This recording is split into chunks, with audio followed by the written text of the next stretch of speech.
Okay, we are live on YouTube. Ready to go, huh? All right. Thank you everyone for being here for the Planning and Parks Committee meeting for today, February 17th, 2026. Let's do roll call, please. Ms. Ripto. Chair Galani, Here. Councilmember Rambo, Here. Councilmember McCutcheon. Here. Councilmember Dodwell. Here. Councilmember Crayons, Here. Councilmember Ottenberg, Here. Councilmember Trottier, and Councilmember Robleski. She is here via Zoom. Can you hear us okay, Councilmember Robleski? Thank you, sir. She's muted. Well, Vicky, you there?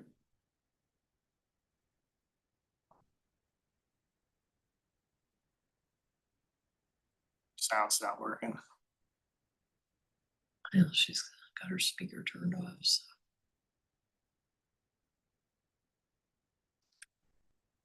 Councilmember Robleski, can you hear us?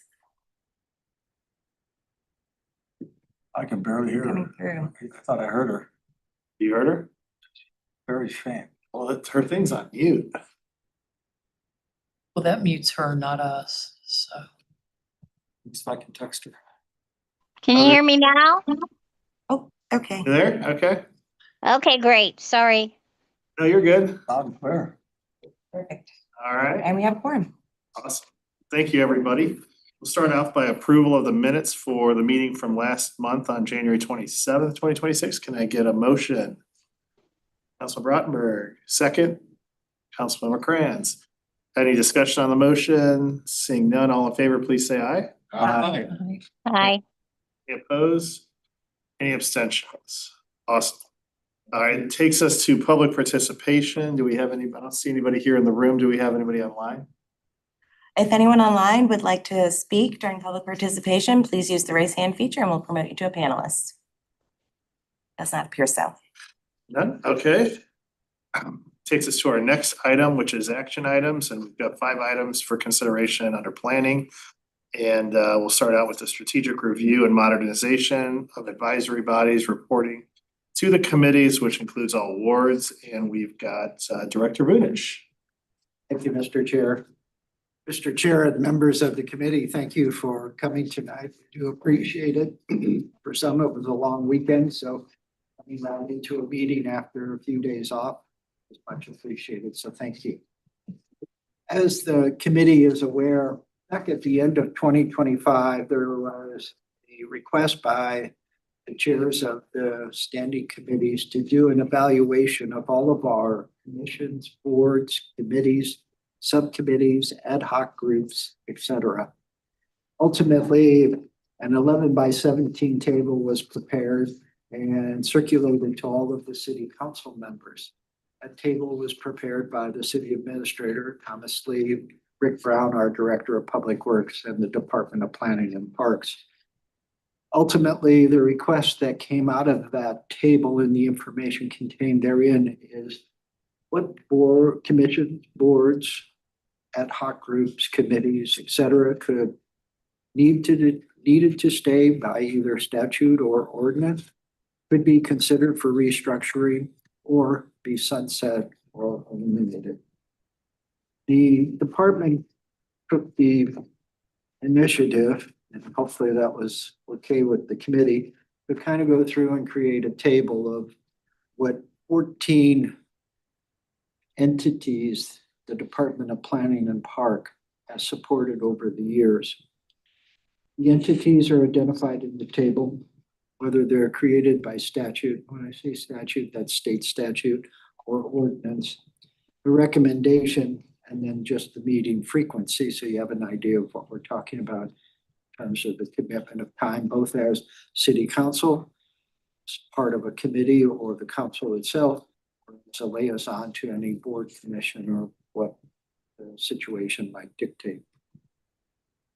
So in summary, the department has identified that of those 14 that it directly supports in some fashion or form, 4 are established by state statute. And one being city council. Couldn't have Wildwood without a city council. The others are the Planning and Zoning Commission and the Board of Adjustments.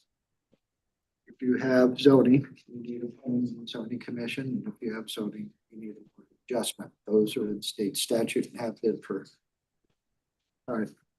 The other is one that we may not think of, and that's the Crossing Community Improvement District. State statute authorizes that application of the Community Improvement District, and as part of the statute, there has to be an oversight board, and that's the Board of Directors. 5 members form that board, and Mr. Lee, Mr. Brown, the City Attorney John Young, and I support it in different fashions and forms. Some of you have been members of the Crossings Community Improvement District. So those are the 4 that, from the perspective of the department, and I'm sure as you committee members, we know we have to retain because state statute says if we're going to do our business, they need to be there.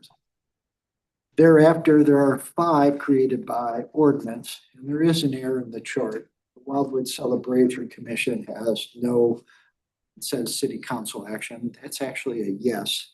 It's by ordinance. So my apologies for the error. I'll correct it after tonight's meeting. And so if the report is forwarded to city council, it will be corrected.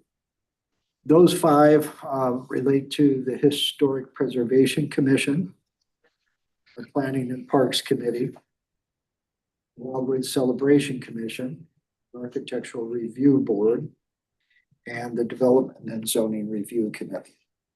Of those, the Development and Zoning Review Committee is the newest of the bunch, so to speak. And that was an idea of former Mayor Jim Bowen. And the genesis really came out of a proposal on Ridge Road by Fisher Frickdal. Was opposed by residents in the area. And over the course of approximately 2 years and a couple $100,000, Fisher Frickdal ended up not getting the proposal approved by the city. Mayor Boland, I think, talked with John Fisher, the owner of Fisher and Frickdal, and there's frustration expressed. So from that perspective, we now have the Development and Zoning Review Committee. We seem to have a lot of Ward 8 representation because there's a lot going on in town center, but not all of the wards necessarily are called upon to serve. But as I say, it's the newest one. That's why I'm explaining it. The Planning and Parks Committee, we have 3 standing committees. From the department's perspective, we couldn't do our job without you. This is where we vet things. This is where we get that critical input to move forward with something or not. And certainly, I think it's also an opportunity for all of you to hear the details that we can't necessarily always cover in a city council meeting, given the lengths of agenda, public participation, et cetera. The Historic Preservation Commission, the Architectural Review Board, are core components of the city and have been almost since its inception. We had advisory commissions before we had the permanent entities, and that was because we knew we had a lot of history in Wildwood. Esley Hamilton, the St. Louis County historian with the Department of Planning and Parks, had done a wonderful job over the years cataloging those, and so we knew we had assets and we knew that there should be a way to at least protect them, if not very much at least acknowledge them and make sure that we had them on a survey.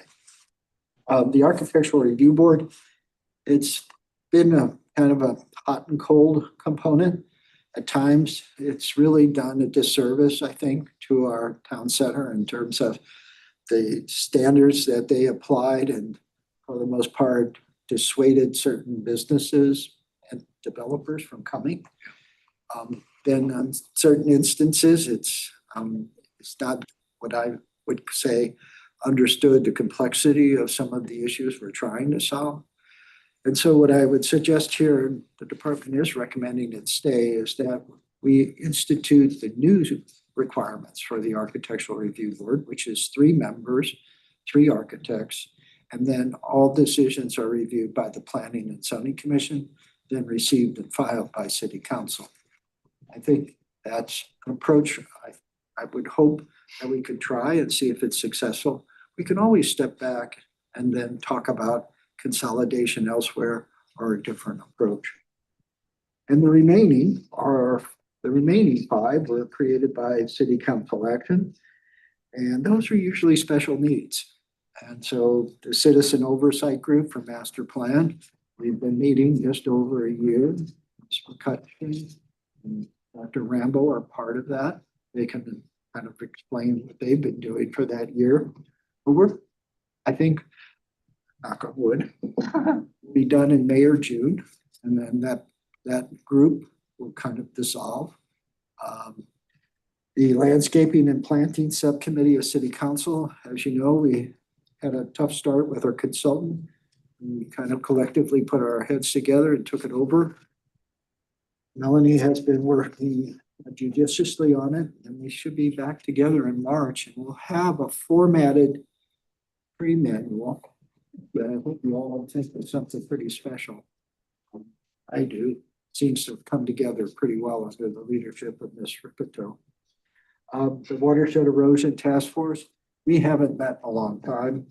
A lot of the responsibilities that group had have shifted to this committee or committees and City Council, because decisions now involve prioritization and where our limited funding is going. And those are the decisions that have to be made by the legislative body. So that could be, in the department's opinion, sunset or restructured if we need to. And then on page 2, we have the all-inclusive playground fundraising group. And as you know, we're just, that's real informal. We meet on an as-need basis. We're trying to pull together a major fundraising effort for the spring to see if we can get over the hump and reach our $500,000 goal. And then as soon as, from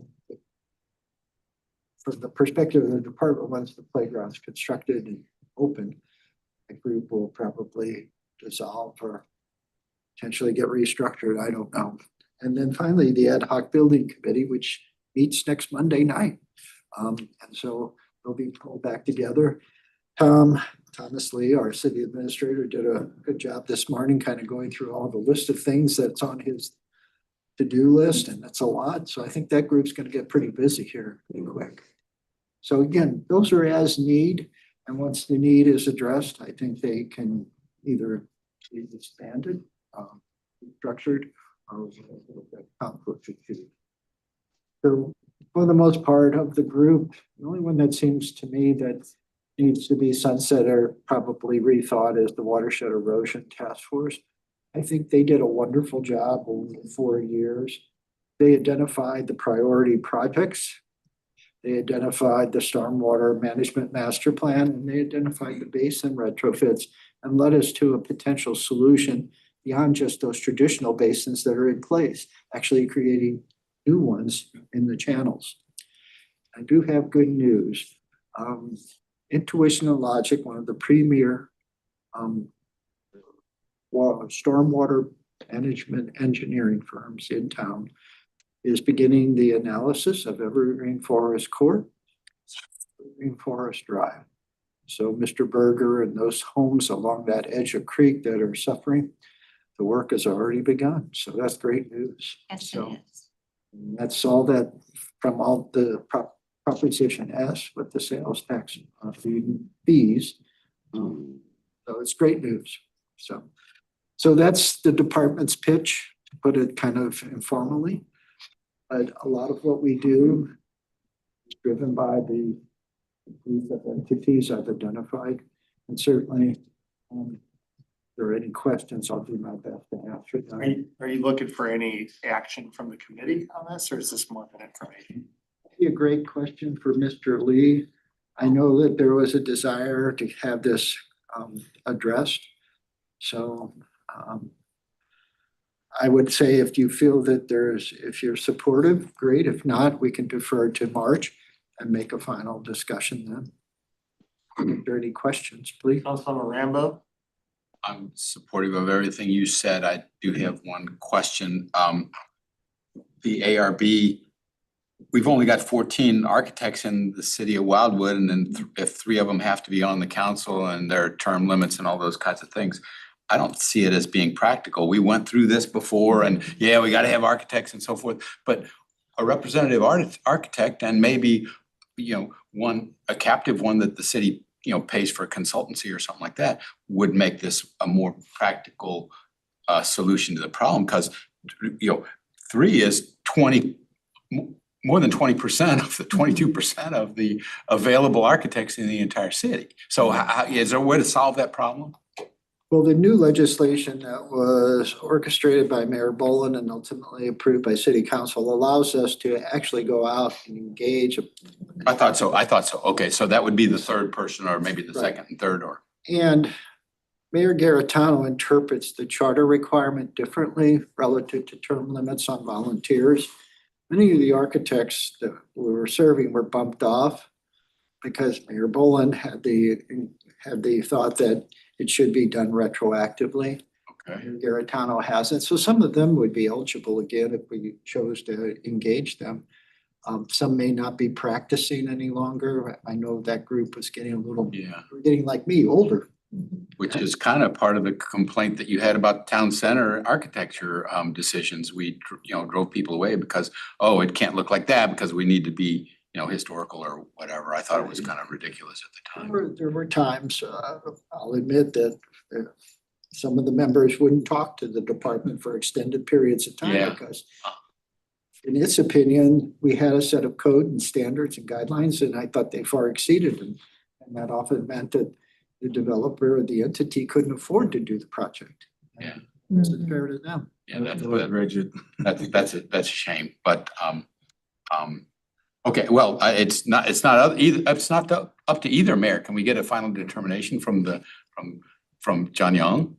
Well, certainly with the Architectural Review Board, we can have this March, at the March meeting, and I can have John Young. Yeah, I would say that'd streamline the process. And then we can show you the list of available architects that are, at least in terms of the 14 that are identified by the American Institute of Architects here in St. Louis. And then we can go over the ordinance. If you want to do something different with it, this is the time. We could review it here in committee and take it to City Council and adjust it to fit the circumstances. I think there is a value because Melanie and I were at the board meeting this past Thursday and McCutcheon was there. And I wouldn't say that the applicant was trying to pull a fast one, but we caught him on the sound dampening or the sound mitigation along Route 100, Route 109. And it was something that I could have said till I was blue in the face, but once it came from the board members, it galvanized it in their minds, and they stayed and were discussing. They were kind of in whispers after the meeting, so I think it made an impression.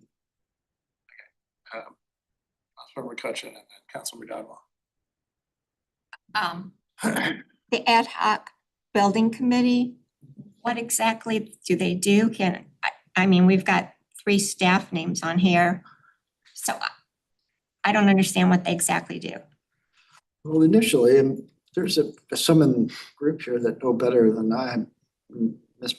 Dowell, but The group went around the building specifically looking, and this has been close to 2 years ago now, looking at things that were starting to fail within the building.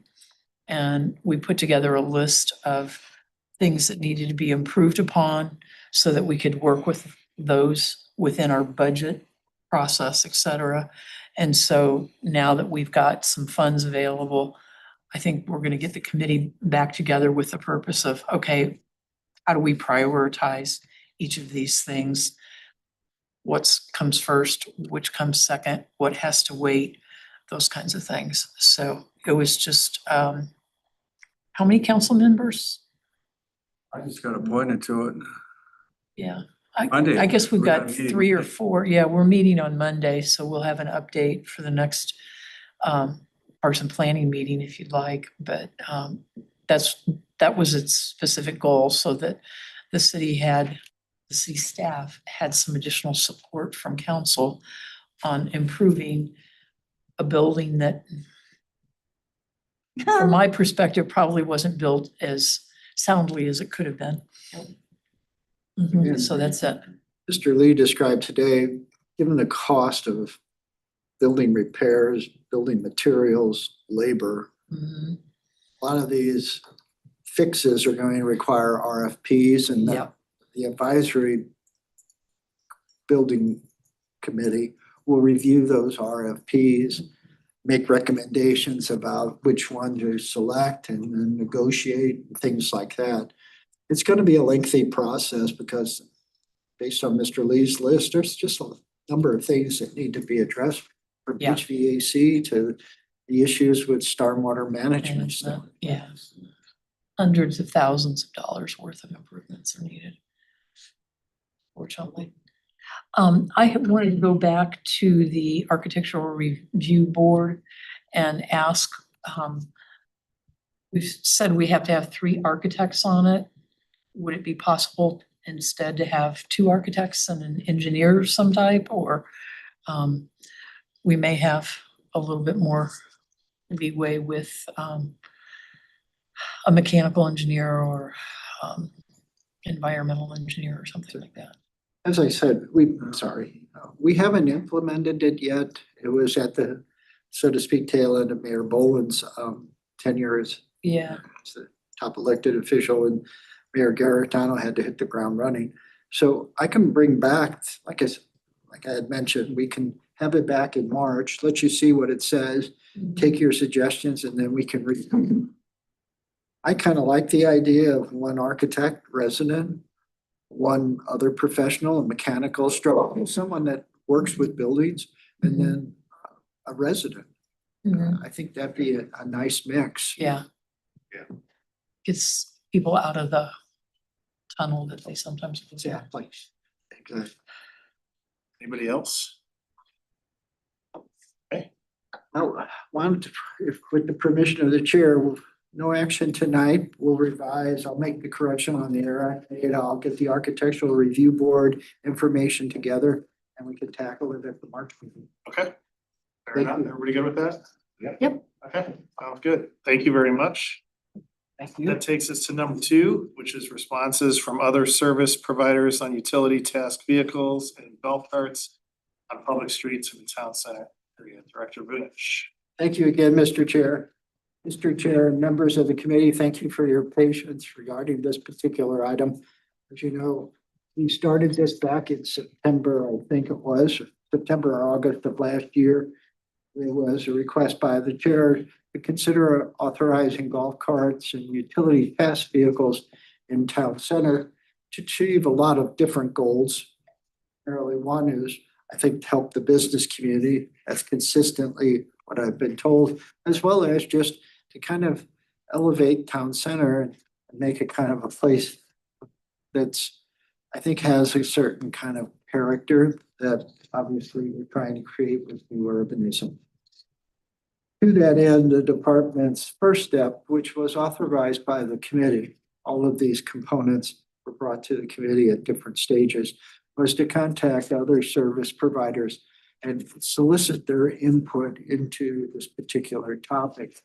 And on the top of page 2 of the memorandum, we contact the St. Louis County Police Department, Wildwood Precinct, the Metro West Fire Protection District. Mr. Brown and I presented to the City of Wildwood's Board of Public Safety. I also contacted the Department of Public Works and its director. So take that as going to the Board of Public Safety. I also contacted the city administrator, city attorney, if they had any input. And then also the surrounding municipalities. Eureka is the only one that had implemented allowances for golf carts in their community. So I sent a letter to Craig Sabo, their city administrator. 2 of the entities responded, the police department and the fire district. And then the Board of Public Safety did hold a hearing on this hearing. They did have an item on their agenda at their December meeting and discussed this as well. Generally speaking, the responses were not favorable, particularly from the police department and the Board of Public Safety. The fire district took no position other than any instructions in the right of ways, necessarily supported, because their job is to get from point A to point B as quickly as possible and not be deterred by any vehicle or any other item in the right of way. The department also provided its position on this as well, and for a number of reasons was not supportive of it as well. Saying all of that, obviously, we've talked to a number of individuals in the business community. We had our Route 66 roundtable this past Wednesday. We had over 35 participants come and provide input. And one of the topics was golf carts in town center. The owner of Good News Brewing Company thinks it would be a boon for his business and certainly was very supportive of such. So I apologize. Oftentimes I don't necessarily want to swim against the current, but in this particular instance, we've not set up our streets, our trails, and many of the improvements that would accommodate golf carts and utility theft vehicles to do it well. In fact, many of our town center streets are narrower, have traffic calming, and so the intent is to slow speeds, but not to the extent that a golf cart or utility test vehicle might. Saying all of that, other communities are addressing this. The city of St. Louis was one of the first. The department provided you their proposed regulations. The feedback I'm getting from the city of St. Louis in this regard is they've created so many safety measures that the golf carts now have to have. It's pretty much impossible to do. And the state of Missouri now has a bill at the legislative session that would still allow local control over golf carts or not, but they are proposing to make them almost like a vehicle with headlamps, turn signals, safe seat belts, et cetera, et cetera. So there's a lot of moving parts. Certainly the department is seeking your direction. Whatever your direction may be, we'll do our very best to implement it and make sure it's done as you would wish. Thank you. Thanks. Councilmember Rambo? Yeah, I generally try to take the department's recommendations trumped generally only by the Board of Public Safety and even more so by the police department. And if the police department and the Board of Public Safety and the Department of Public Works and everybody else is pretty much saying the same thing, I have always felt it was a bad idea. I don't know, how much debate we need to do on it. What I was gonna suggest is I can make this as a motion, but we accept the department's recommendation. Forget about these guys for now, but set up some sort of an analysis approach that says, how can we make this successful? Because it's terrified me when Joe said Good News Brewing, because that's at least 35 mile an hour area over a hill, so on and so forth. And somebody's gonna turn, limited sight distance and so forth. Somebody's gonna turn in front of a car and then we're gonna have a disaster on our hands. And we also have not only 109, but 100. So that's different from the city of St. Louis. They're driving around Soulard.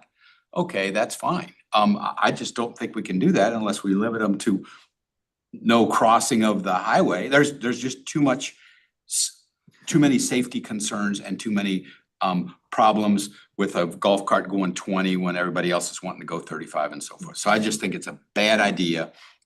We need to talk about the e-bikes and so forth separately, but does anybody else support the notion of having a committee to study this and figure out how to make it safe if we want to? I would say based on, just what we've heard from the police department and from all these different public safety departments. Say no.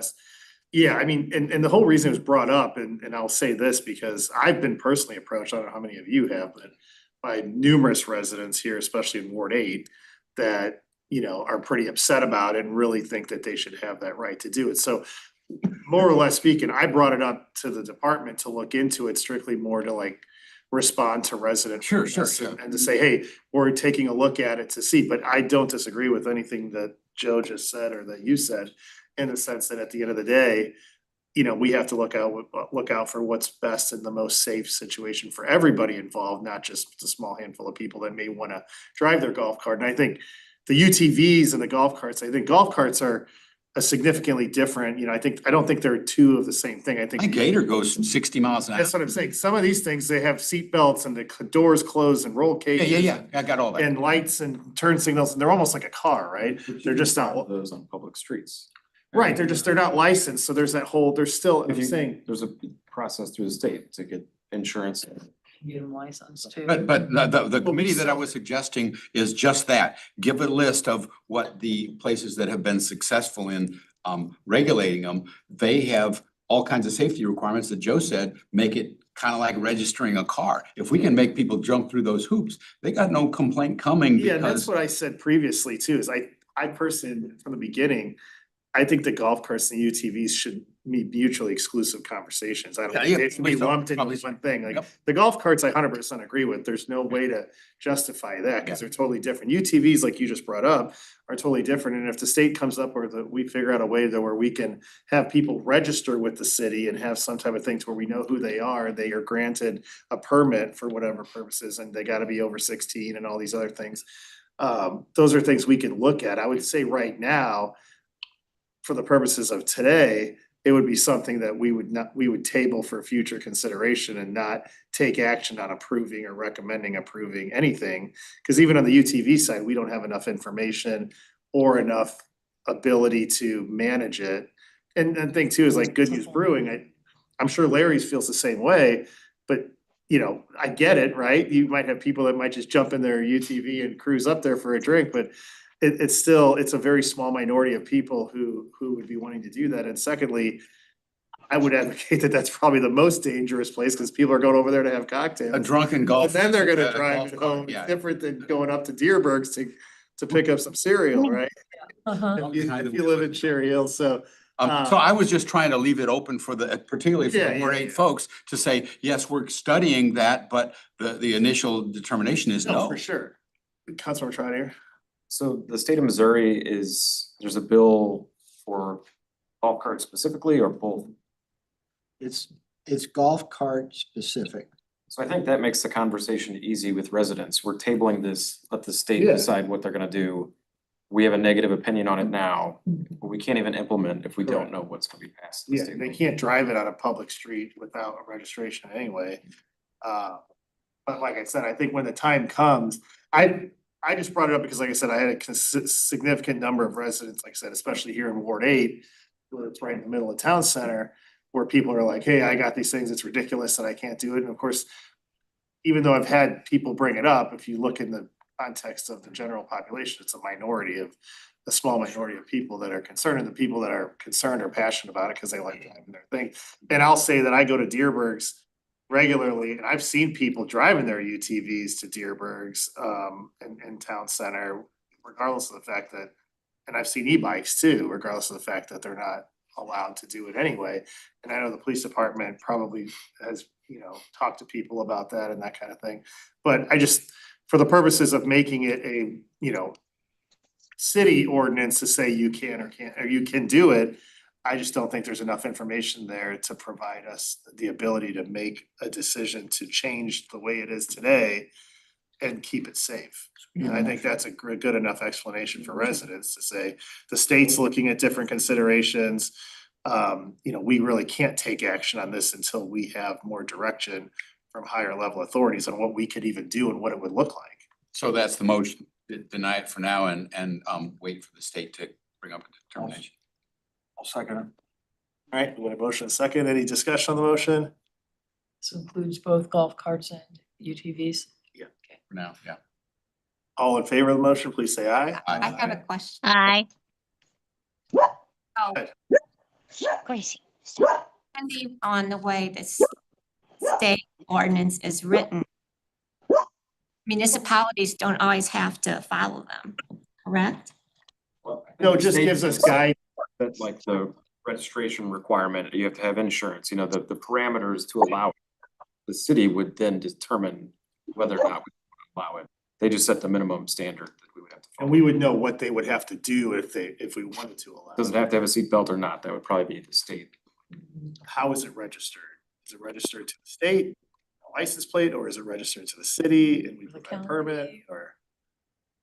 You know what I mean? Like, we can't even look at it to decide what parameters to put on it because we don't have direction. Well, I think we can decide that, no, we're not gonna do, based on what he gave us, that we're not gonna allow it. As of right That's now, what we're that's what we're saying. Yeah, that's what we're I saying. think what you If may, something were to change in the future where the state would say you Yes. register a That's right. UTV with the state, get a license plate to where legally you could operate it on a Get public insurance. roadway. Then we could re-look at if we wanted to allow that from a city perspective. But right now, the vote is, We're not doing anything. Not Not doing doing it. you're not doing anything, or you're, Well, the current ordinance in place that says you're not allowed to drive either of them on public streets stays in place. We have Remains in place. We're not. in place. We're agreeing with the department to recommend that we don't change anything from. And the cops and the board of public safety and everything. Council Rottenberg? So I think what Councilmember McCutcheon may have been alluding to, and maybe Director Vunich, you can correct me if I'm wrong here, is I think the state provides guidance regarding minimum requirements for like e-bikes and so on. But it's not necessarily a mandate to the Exactly. cities.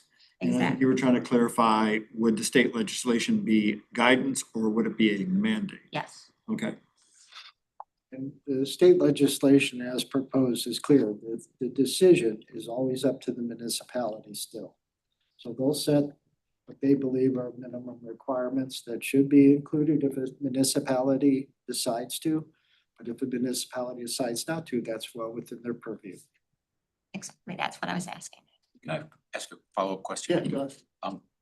Are we gonna address the e-bikes and so forth as well? Because I nearly got creamed by a kid on an e-bike by the Walgreens. I took pictures of him and whatnot. He was zooming all over the place and then a couple of his buddies met up with him and it's just, they're kind of a menace. And so we need to, I mean, kids wanna have fun and I would have had an e-bike had I had them, had they been available and whatnot. But I think we need to talk about those specifically, maybe in the same, maybe a different conversation from the Councilmember McCutcheon. HB. Yeah, just FYI, a kid was riding an e-bike over here on Village Green and down the steps.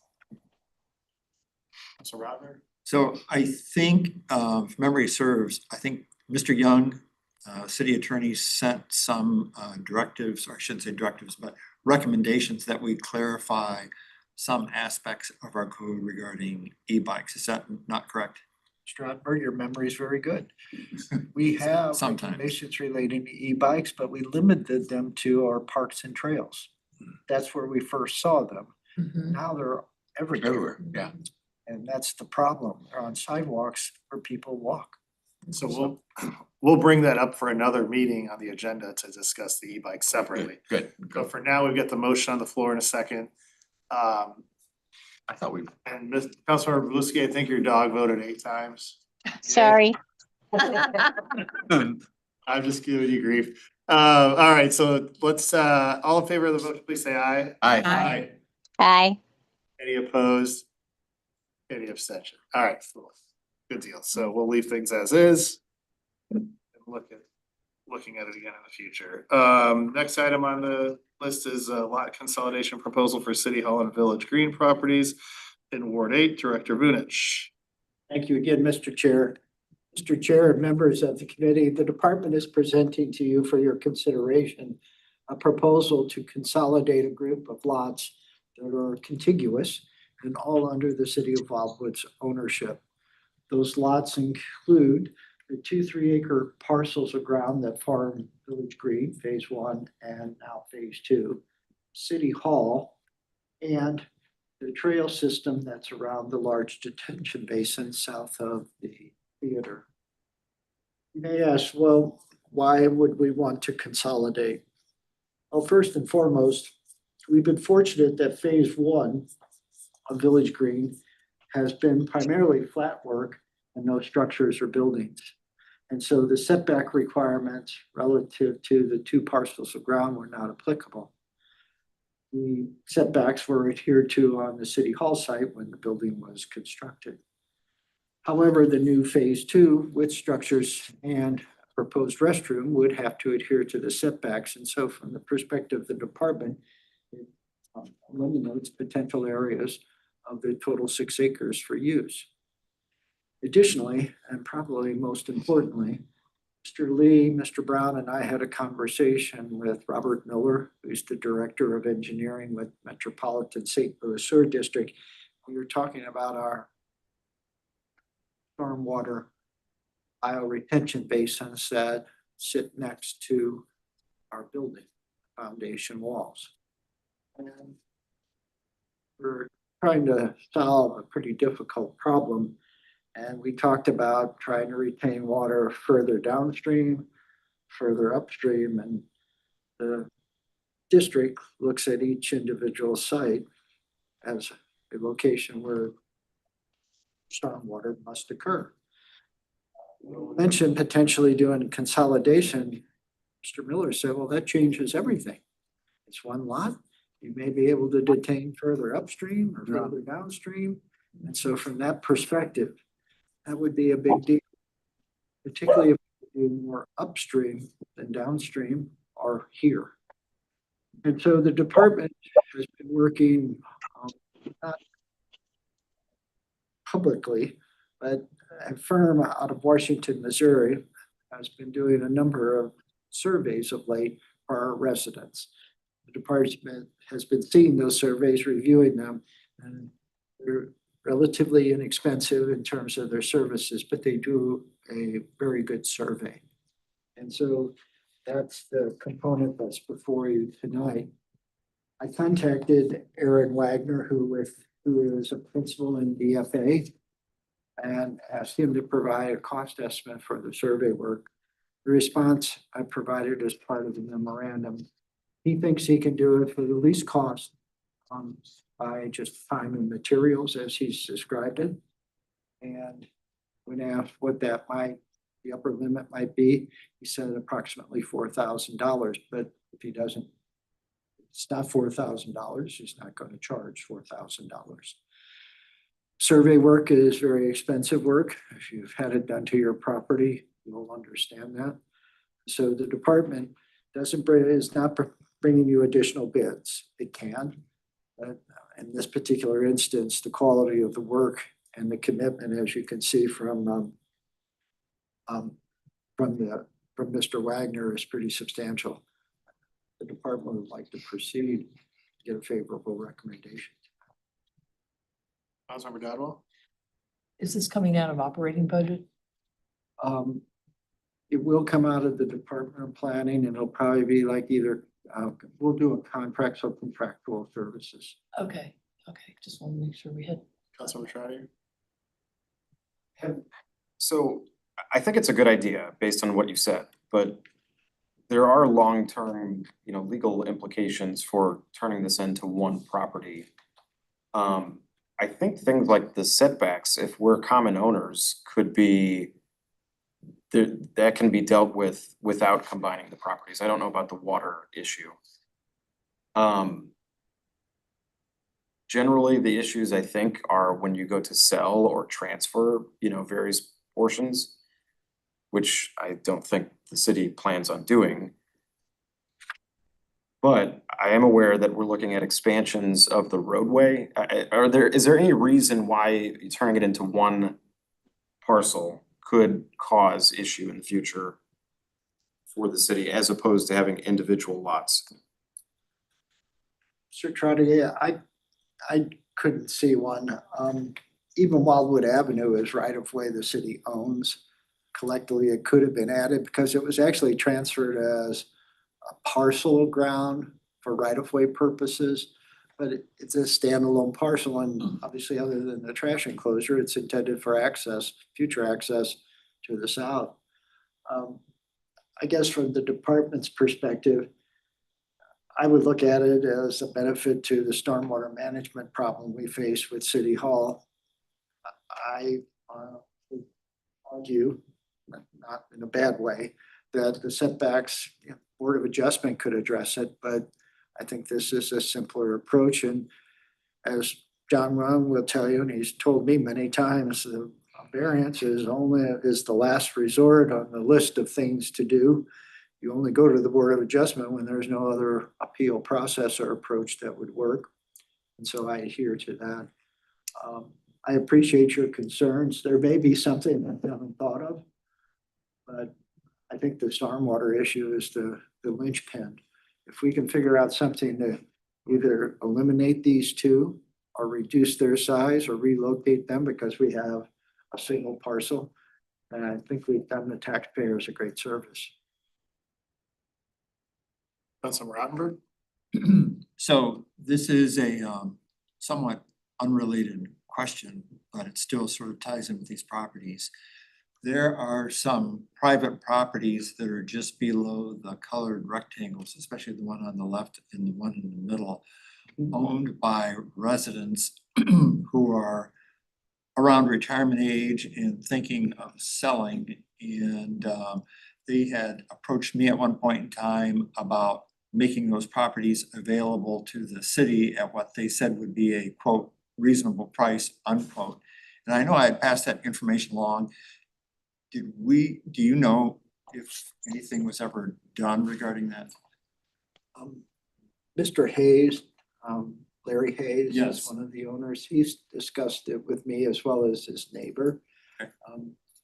I have, for the most part, told them that I don't know what a reasonable price is, but Right. when there's nothing in the budget, reasonable price is, it's a donation, and I don't think they're in that position. Right. I would defer to Mr. Lee if he's had any conversation. And as you know, this committee passed a moratorium for a 5-year period of time on any new park sites. And so from that perspective, that's what I've been telling people when they ask. City Administrator Lee? Thank you. We did have an initial discussion with them, but it did not lead to anything fruitful. We did talk with the two owners there. There's actually 2 property owners that would be considering. They have not moved as of yet, but they did say there was some preliminary interest, as Mr. Vunich had mentioned, going off the guidance from the overall council. Without having additional properties for parks, we had not moved those discussions further, but if the committee's interested, we could reach back out to them this week or moving into the next meeting, give a report back. Thank you. I don't know what we would really do with those properties. It'd be nice to have those in the future, but I have an idea that we've been talking about in the master plan update committee. It's recreation center.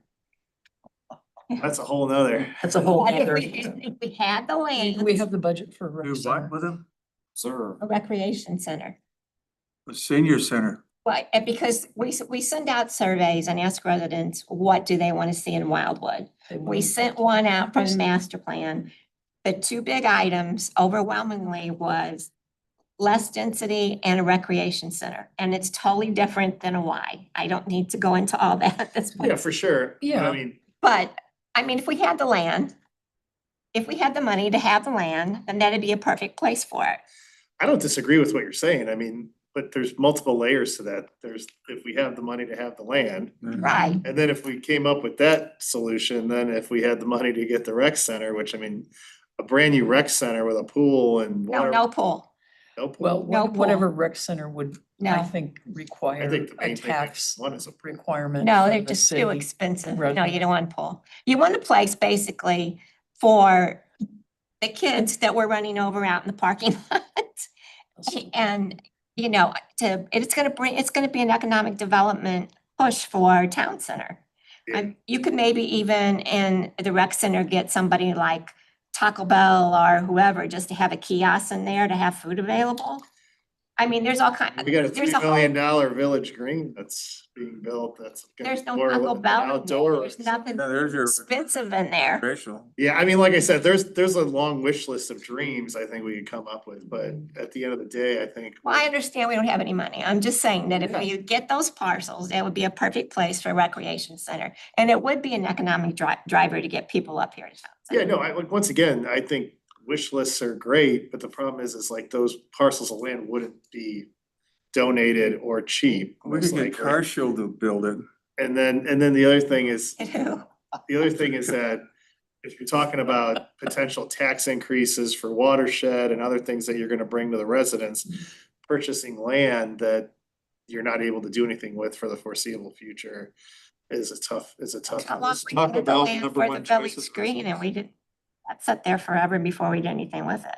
I mean, I'm not, this is not the time, Yeah. I'm just saying. No, I get it. Yeah, I mean, you guys have already had conversations. I think, you know, you're talking about hundreds of thousands of dollars at a minimum that would be necessary to. And we never know what the future holds. Let a developer build it, I mean, if buy you it and build guys, it. here's the deal, if you guys wanna ask them what they're looking for, I have no problem with that, cause it doesn't cost us anything to hear what number they wanna throw out, but I wouldn't engage in any formal negotiation or anything to that extent. I would make it a casual, you know, hey, if you were gonna sell it or to the city, what would you be looking for? And like I said, I think it's a long shot of That us. might make it beneficial for economic development in It would be nice to grab those properties. in the Placing future other- somehow. types I of would just find out entities there. what they're looking at, and then that can spark a conversation in the future, but right now, I mean, that's what Rodman. So probably should circle back to item number 3 here. We haven't made any motions yet, have we? Yeah, related to the lot consolidation. Are you looking for action from the committee on this, or? Yes, the department would respectfully request a motion to proceed forward with a contract for city council's consideration. Would somebody like to make that motion? Councilmember Dodwell, Councilmember McCutcheon, second. Any discussion on the motion? Further? All in favor, please say aye. Aye. Any Aye. opposed? Any abstentions? All right. May I ask what the size of those parcels are that we're talking about? Like 3 acres apiece or 10 acres total. 10 acres total for 2 parcels? For all three. Or 4? Oh, okay, so. Yeah, oh. the Yeah. little strip around the detention basin's like No, I meant the 2 parcels that we're discussing potential. they're 3-acre Purchase. lots. I'm Yeah, that's sorry. what I thought, 3 acres, okay. So Apologize. Well, like I said, if you guys wanna just have an informal conversation to get a number on what they would be looking to ask the city for if they were gonna sell it, then we can always table a conversation at a future time about that. Cool, thanks.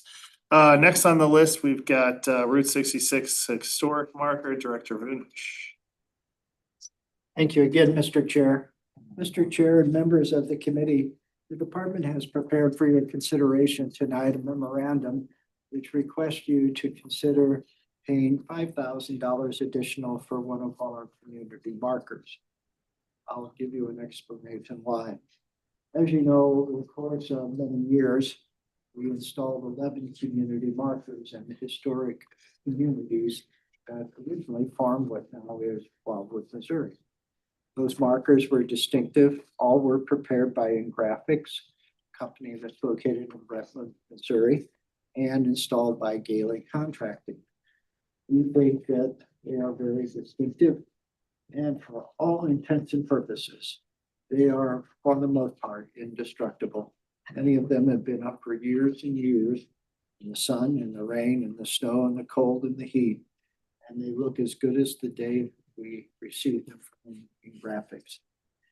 However, as with most things, the cost of those community markers has continued to accelerate. And with that acceleration in cost, this Department of Preservation Commission started looking at other options. We engaged another company, a local company, to assist.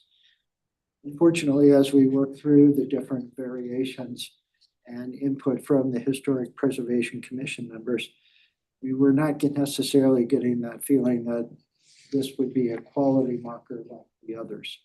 In fact, the design came from Ms. Ripperfeld for that marker and others in the Department of Planning, not me. It would look very, very bad if I had been involved. The Historic Preservation Commission members felt that the process wasn't leading us to the conclusion they had hoped. And so from the perspective of the department, it felt obliged to at least present this to the committee. And the committee would issue take an action, move that to city council regardless of favorable or not. The cost is just under $5,000 more. From the perspective of the department, we would take that out of capital improvements We have a line item, capital improvements, equipment. We would have to maybe juggle some funds within the few items that remain in the capital improvements program, parks related for 2026. But we feel it's important enough to bring it to you for your consideration. If you're asking how many more, the city council's already approved one other marker. As for the United States Colored Troops that would be placed in Babbler Park near the at the Coleman and Tyler families had their plantations. Other than that, we do not have anything on the horizon.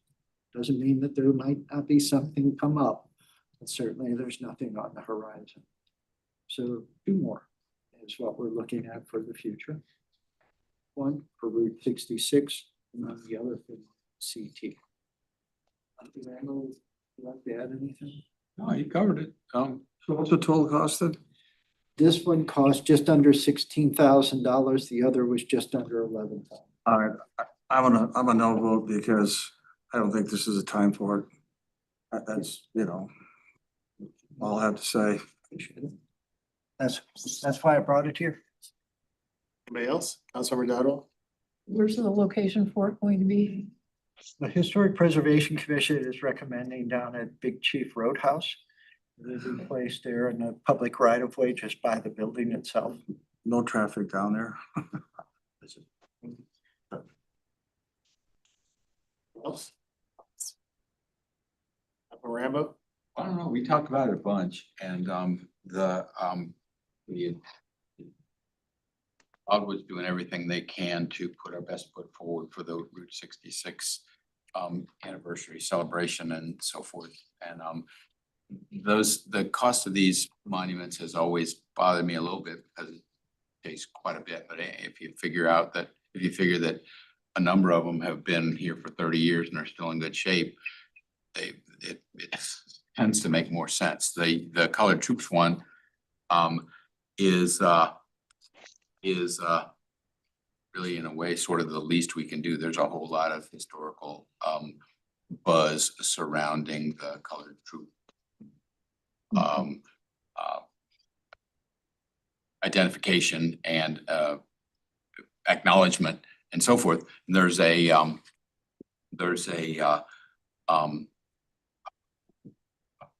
like a whole program for acknowledging the connection from the river. What's the gentleman's name? Railroad network. Yeah. And it's we're getting national recognition as part of the Underground Railroad because of a river crossing. I forget the guy's name though. Archer. Yeah.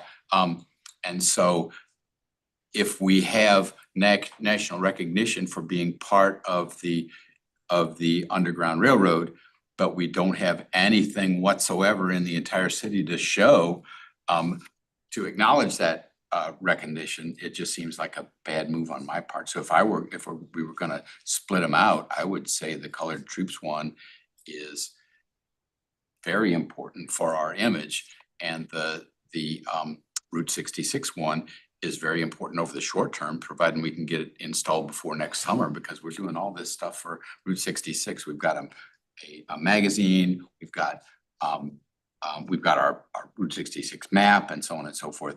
It seems like a relatively inexpensive cost for the visibility or whatever the recognition that we would gain. And so, like I said, I don't like the price any more than anybody else does, but what is it? So it's $32,000. Okay, $32,000, yeah. For both of them? For both. yes. Or both of one? Both monuments. Monuments for what? I know Route 66. What other one are we talking about? United States States Colored Colored Troops. Troops. We haven't purchased that one yet? No, we are waiting state approval to place it in Babbler State Park. It's been up in Jefferson City probably for a year plus time at their headquarters. Can I continue? Question. Yeah, go ahead. What does aluminum one cost? The quote from the other firm was We're doing double-sided. We decided against that though, didn't we, Joe? Well, the aluminum, yes, we did. I get beat up and It's about 35% less or 40% less, so it'd be around $7,000. And so the, like, speed limits, signs and stuff, they're aluminum? Yes. So if, Galvanized steel, Yeah. depends. honestly, I think this is way too much money to spend. But, you know, at the old highway signs that's had Route 66 and other things on them, they were out of aluminum. I mean, so I don't know why, if we really want one that bad and it's a lot less expensive, why couldn't we go that route? I mean, if you want something there, because that's. I mean, the a print, you mean a bronze. painted or printed sign as opposed to the, cause these are, I mean, they're substantial. They're like historical marks. Yeah, well, I mean, if you want to really be like what the old Route 66 looked like. Well, I'm that's- thinking more about the colored troops and also Well, the I'm- fact that there's verbiage on the We're talking sign. about two different ones. I'm talking about Route 66. Well, he didn't split them out, so we're. Yeah, he's talking, I mean, the department's asking about both of them and they got a bid for both of them. Be done the same way. And the So you're total asking bid to is have it what done separately. It would be just under $32,000. for both of them? So is each one $15,000? 15,009. 16 and 11 is what. Right, and $5,000 is a lot less than 15, and it would be more like the original Route 66 signs. And it's a You lot can't put less specific expensive. to Route 66. Yes. Yeah, and it's a lot less expensive. I mean, if you really want something up for Route 66, but it's not gonna last as long. but What's not gonna, I mean, how can you, I don't know how you can do the printing part. just like they've always done the printing part. No, there's verbiage. There's like how many? For I Route don't- 66, all you want is Route 66, original or whatever, original Route You know, 66. if I were a kid, I'd steal that. Director heartbeat. Vunish, on the Route 66 one, it's similar to like the Fox Creek one and then you were talking about the colored No, troops. you put the. It's got an explanation and a historical perspective story on it, right? Yeah, The Historic Preservation Commission has adopted the text. The text was forwarded to City Council for its acceptance. And on the back side of the sign, there is the route as it travels through Wildwood. So you can see the major landmarks as well, like mhm, Old Pond School, Route 66, there you go. Stonewall Grove, things like that. You know what I'm talking about, right? Councilor Rottenberg? If you were to get the go-ahead for these two signs, based on the design that you are recommending, when realistically would they be delivered for installation? We think in graphics can get us the Route 66 sign by summer. So it would be in place. The official kickoff is the beginning of April of this year for the celebration of the 100th anniversary. So we'd be a couple months behind potentially.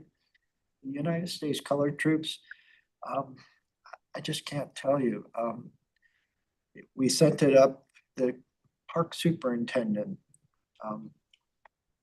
is supportive.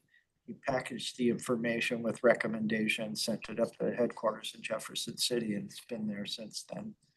We contact Mr. Furry, the park superintendent, every couple of months to get an update for the Historic Preservation Commission members. For the most part, that have not gotten a response yet. Could we perhaps move the colored troops one to 2027 and make sure that we Or include just, that? or just even bring it to where right now we recommend the approval of the Route 66 one, right? Yeah, And then we just table the other one for discussion when and if we get approval from the state. yeah, Because we can't even order it until we have approval from the state. yeah. So there's no point in approving something right now that we don't know if we'll ever be able to do. Councilman Rambo? Yeah, it's important to remember that, and Teresa reminded me, we told the Madison, one of the key pieces of changing the name of Old Slave Road to Madison Valley was that we told the Madison family that we would be putting up one of those markers, which became the US Colored Troops one. And so we had a. No, I tentative say we commitment. still plan on doing it. It's just that right now, we're at the mercy of a state approval to let us do it. So at this point, let's approve the Route 66 one, I would say now, because that wants to go in right away, if that's what we're gonna do. And table the United States Colored Troops one for when we get approval from the state. Yeah. Then we That can Design, recommend that, we've because got- that could be 6 to 12 months out. makes perfect sense. I just don't We lose just, sight instead of of that. packaging them up as two as one, when the one we don't know when we'll be able to, let's just do the one we know we can do. One in 26 and one in 27 makes a lot of sense. Good That's news what I was is saying. GRG, Great Rivers Greenway, is proceeding forward with the Western Greenway connection. And the segment they're working on is from the north boundary of Babbler State Park to Riga Road, the southern boundary. And the trail is going to go right by where the USCT sign was located. Yeah. So been kind of twisting our arm to help us on that one because we think it'd be a nice addition to the trail. Yeah. And GRG has a great deal of money to spend in most instances, so we think maybe a little time and a little more pressure, we can get them to participate as well. You could help contribute. Councilman Bradford? Just another question. So Councilmember Kranz referred to the location of this sign as proposed at Big Chief Grill. And purpose of a sign is to get exposure to as many drivers as possible, people passing by that way. It would seem, I could be wrong here, that if we wanted to maximize exposure to that sign, it might be more appropriate to locate it somewhere closer into the town center area. I don't really have a major problem with it where it's at, but I guess I'm just asking for a little bit more perspective from you regarding why we chose that particular location. Well, the alternative location that the commission members spent time discussing was Route 66 Roadside Park here in Grover. The feeling A couple was, sites. We had a couple other sites, didn't we? Please. We discussed them and discussed them and came up with this as by far the best one because of the historic nature of Big Chief itself and some other stuff, and it might draw something to a local business. I'm sorry, Joe, Are I they gonna didn't mean to sponsor cut it? you off, but I meant to ask, like, where was the other one? I forgot. yeah, and then we also talked about somewhere around Old Pond School That's right. or by what used to be the first city hall. We have signs in those vicinities, so the Yeah. thought was to spread them out. The feeling is that at Big Chief Roadhouse, they do have a fairly good business. They get a lot of travelers on Route 66. There's parking across the street at the school and there's a crosswalk. So it was felt that we could do. Well, it the school was the similarly. other location. Remember, we talked about the school a lot and it just, from every perspective, this was the right spot if we're gonna do it. So is everyone in agreement then that right now we're going to separate Route 66 and the United States Colored Troops and deal with that other one at a future date when and if we get approval from the state? For now, you can support it or not, but we're just addressing the Route 66 sign tonight, right? So, You're considering them separately, basically.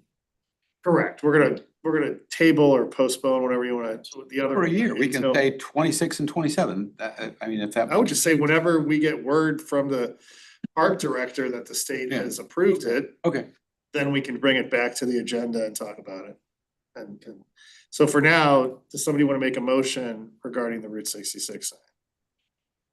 I'll make said motion To, to move ahead with ordering the sign and putting it in place I'll as second. suggested by the Historic Preservation Commission. And the motion ought to include something, maybe Katie, on revisiting or ensuring that the And ensuring that the other one. Colored Troops sign is kept to the forefront pending information back from the state. Because that's national. I mean, I really Yeah, think it's. as soon as we get word States. from the park director that the state has approved it, we'll immediately bring it back to the committee.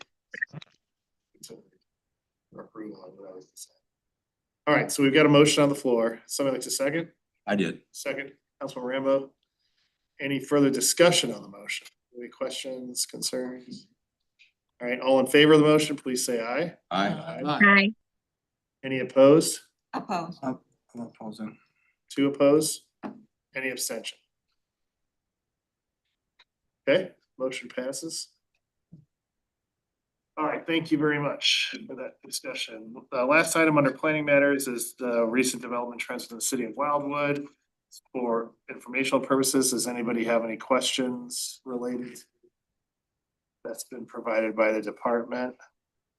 Mr. Chair, I just note that what's going on in January, but we had 91 zoning authorizations and a Wow. whole lot. Everybody's getting ready for the spring. Yeah, so $3,200 first month. There you go. I do have one question. Yeah, go ahead, Councilmember McCutcheon. Luxury villas at Latitude in 38, what's happening with that? The department contacted the attorney now representing the group. They will be at the Planning and Zoning Commission on March 2nd. They postponed the last 2 meetings, and so we wanted to make sure before we sent out the mailer that we had something that was going to be on the agenda and not postponed. Do you know what it's gonna look like? They have a revised plan. The plan that I saw last had no access to Main Street. All access was off Etherton Road. They had no improvements on Main Street. They showed the dedication. And for the most part, the interior site looked nothing like new urbanism. So basically, they haven't changed it really. They reduced the lot count from 55 to 44. Thanks. Anybody else? Councilmember Rattler? Just to tag on to Councilmember McCutcheon's question. There were a number of, I think, what we referred to as hammerhead turnarounds in the original design of the last proposal. What is happening in this proposal that is different? The hammerheads have all been eliminated. So it is a single cul-de-sac street that comes off of Etherton Road midway through the frontage on Etherton Road and does a loop. So it's almost like an exaggerated cul-de-sac street. Okay, all right, thank you. Okay, anybody else?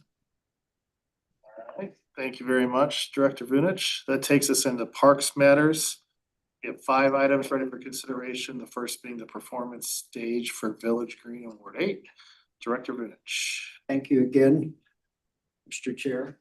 Mr. Chair, members of the committee, as you'll recall, the Wildwood Celebration Commission has been looking at ways to reduce costs for our annual event, as well as to raise funds so as we can provide a well-planned, fun, and safe event this coming September. One of the items they identified that was carried over to this particular committee was instead of renting a stage for our 5 concerts, inclusive of Celebrate Wildwood, to purchase one. The committee asked that the department do research on this particular item. Ms. Nager and Ms. Chansky did that research and ultimately came with 3 options. The options are from what I consider a very low cost to middle to the high end. The high end is Glance Staging, and that's the company we use that we rent the stages from. So that's a known quantity. The others are, as I say, somewhere between. They all have different costs. I think the low end was about $30,000 and requires assembly. On the high end, it was just around $300,000. So very much more so than I would have anticipated. I think an intervening component to all of this has been a discussion that was held recently, potentially building some kind of stage and having that stage be in place at all times, but could be then used for seating or our placement of furniture, and then have a shade structure in conjunction with it. Therefore, it becomes part of the landscape. Doesn't need to be assembled, disassembled, stored. And we end up getting the shade structure that we think we need for that particular location, which is also where much of our furniture is going for seating and casual use. So we provided you with. Original design. Pardon? I thought that component was in the original design, was it not? It's not, it was one of the items that was shown but was removed due to, Yeah, due to cost. Mhm. so I think from the perspective of the department, if there's direction on purchasing the stage tonight, we'll be glad to begin that process of getting additional details, getting more information. But I think the direction I heard last from the city council was they prefer to do something more permanent that could be integrated into the village green and be an asset besides just something that we use. Wasn't that part of the phase 2 or phase 3? Phase 3. Phase 3, phase 3 had the final components. There really was only 3 phases to Village Green. But yes, the shade structure is, I think, critical. And it can be done in conjunction with the stage if we get a good designer. Councilman Kranz? I think it's a main part of Village Green or stage. First question, I got several here. We have 300,000 in the budget. No. Good share that one. So, has anybody actually looked at one of these? Well, we've had that particular stage for years and years. These others, Lance actually provides them. Early on, when we were doing concerts, we were using smaller bands and things along those lines. So Glance would come out and install something like this. They bring the pieces and basically assemble it and then come back and disassemble it. It's just a flat surface that's elevated from the ground and. But it doesn't have a top to it. So And if we did purchase it now, again, where would you store it? I didn't quite.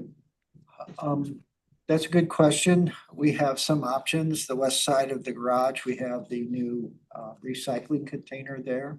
We had our trailer there for many, many years where we stored our tables, some of our sandbags, etc. Certainly it could be the west side of the garage. So there would be no expense in storage. The city is in a great position. Right of way is ours, so we can use it as we see fit. There's no So, reason, But then we minimize what's available to. and it's in close proximity. is this something you like this stage? The stage is nice, but it's hydraulic, it's large, it requires the tractor of a tractor trailer situation. It's not pulled by a pickup truck, it's that large. So I think we would have to look at something else. Okay, Cost wise, I think it's not really appropriate, yeah, and I just don't think it's something feasible that we could manage ourselves. right. So what are you recommending for a stage? I was leaning toward what city council had discussed, trying to build something that's permanent Okay, and is functional for the other 360 days of the year when it's not a stage. can we do that within a budget? I don't know what the budget is yet. Okay, we don't know what it You is. can rent until then. though. Yeah, it's phase We 3. can rent them until then. Well, whatever works. I mean, I think we need a stage. I think it needs to be permanent. We can continue to rent the same stage like we've been doing over here by the theater until we get to phase 3. That's right? 13,000 a year as of last year's, so. And Yeah. they do, they put it 13,000 up for and all take the it down events? and do Yeah. everything. The So it events. is? Yeah. Okay. So it's a So- I got Councilmember Ottenberg, Rainer and and then Rambo, and then McCutcheon. So, I think I'm sensing the committee is moving in a particular direction regarding their feelings towards the stage, and that probably ties in with the questions that I was going to ask about this, I'll call it portable stage anyway. Who would be responsible for putting it up and taking it down? city staff. And then city staff would have to move it from Well, Village Green back over to the parking lot, so that's gonna be a significant commitment of manpower to set it up and to be moving it back and forth. And safety issues. Who's liable for, And then the Classes. city's liable for it. I would probably ask for some cost proposals from some of our contractors to do it for us. Just because some of it's metal, it's heavy. We're doing it in the summer months, so it's just a difficult proposition for. For staff. These proposed dollar amounts here are strictly for the structure. Mm. I mean, we're talking tens of thousands and it's, I mean, the 13,000 we're spending annually right now for all of our concerts, we continue to spend until we build a permanent structure. If we do this, we're spending this large amount up front, and we're probably gonna spend at least 13,000, if not more, having it put up and taken down and Taken stored. down full time. So we're actually increasing our annual expense plus the upfront expense. And then we still wanna do the permanent thing, 3, 4, 5 years down the road, so. I got Councilmember Rambo. and then Yeah, Councilmember I was just gonna, before I knew that it was only $13,000 for a whole year, I was gonna suggest that we look into maybe financing the dang thing. But they are industrial looking, they don't look great. I think Village Green is crying out for some sort of bandstand or some kind of stage. I mean, that was, my concept of Village Green was first and foremost, the events that we have, and you need a dang stage for that. And if we can build a physical structure, we can still pay somebody to do the audio visual part of it.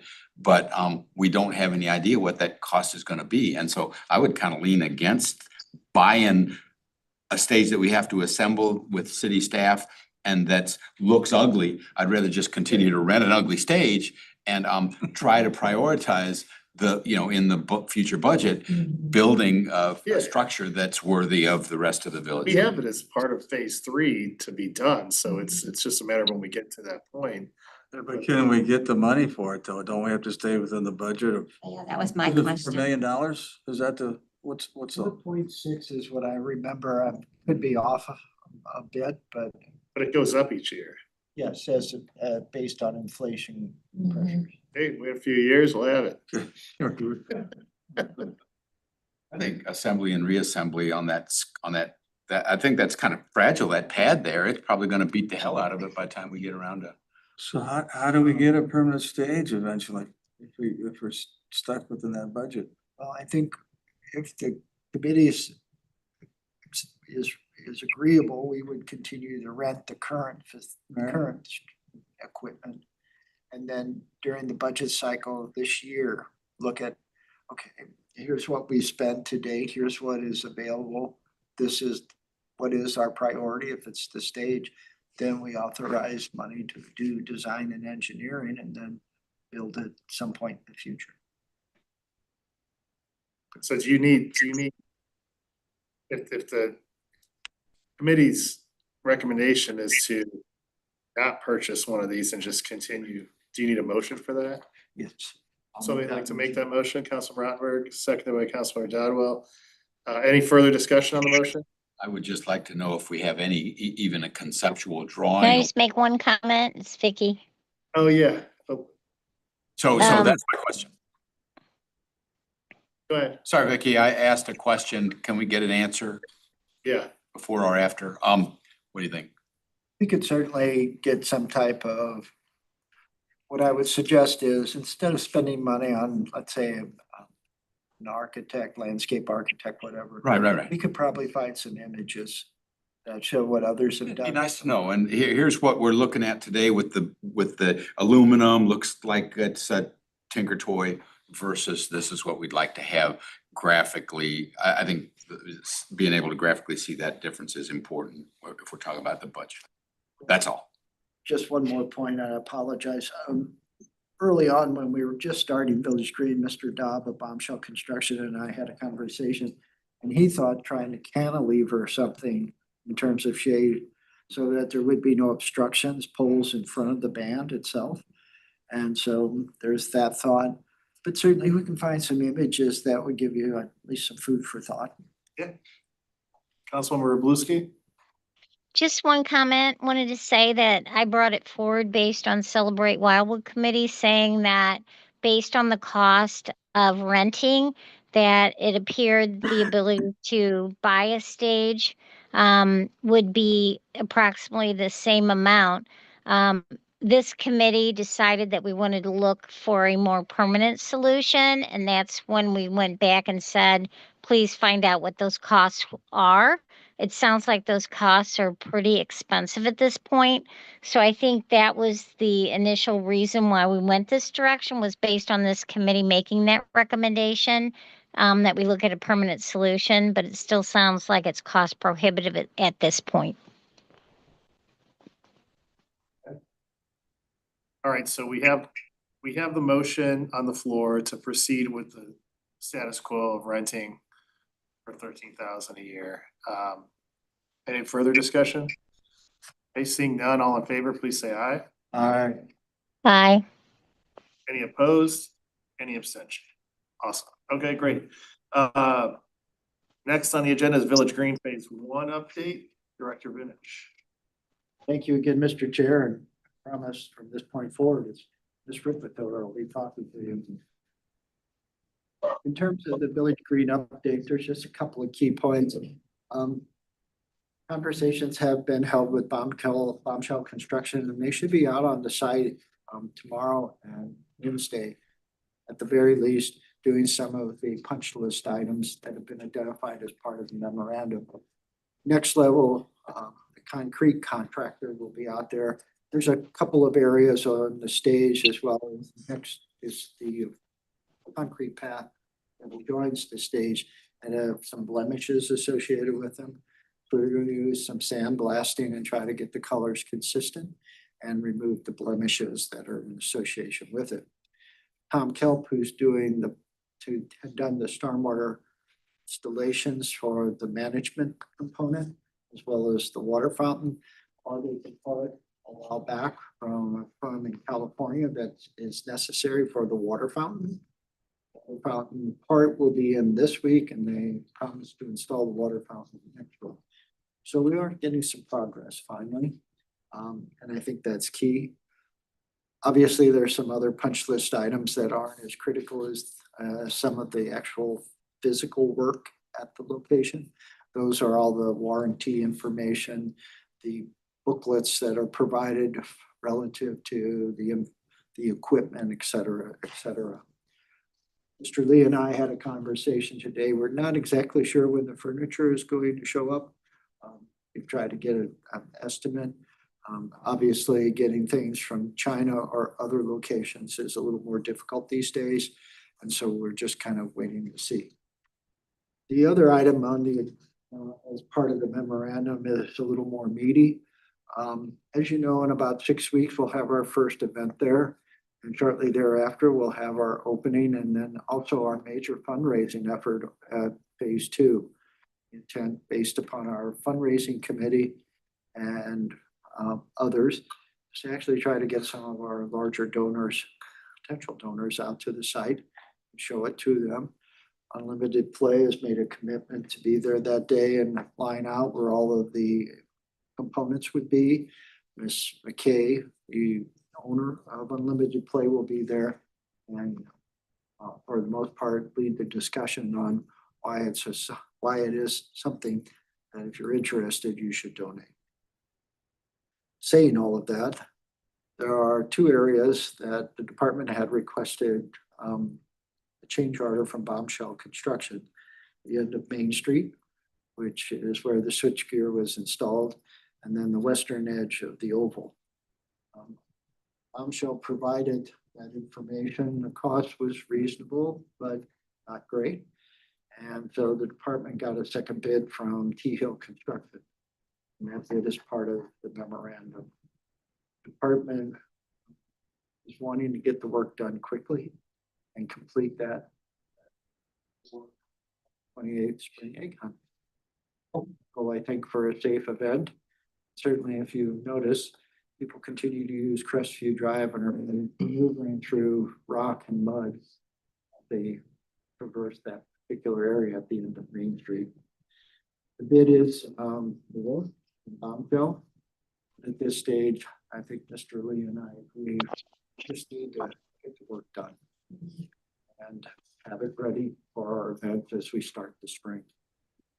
This is no way affects the contract with Bombshell Construction. You know, the air in the undergrounding of the lines, the switchgear was a new concept, new component. And so the work at the end of Main Street was not part of the original contract. nor was it at the western edge because we were wanting to save the trees, these large evergreens that have been retained. And so we asked them not to go into that area with their graders. And we've saved the trees, and I think they are healthy based upon Omni Tree Service and their input. So tonight, the department is respectfully requesting authorization to engage T Hill to complete those two items.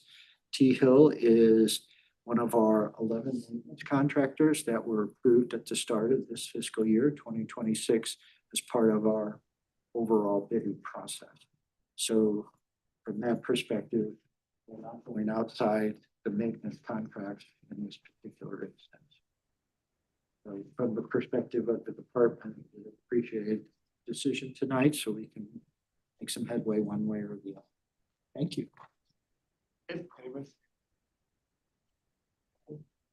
So just to clarify, Director Vunish, the bid on T Hill is replacing which two items on the change order? They will be working at the end of Main Street, covering that area so the stormwater doesn't collect at the switchgear, which it does now. And then leveling it out and getting grass established. And on the westernmost edge of the oval, there is an area where the trees encroached right up to where they were installing concrete ring and pavers.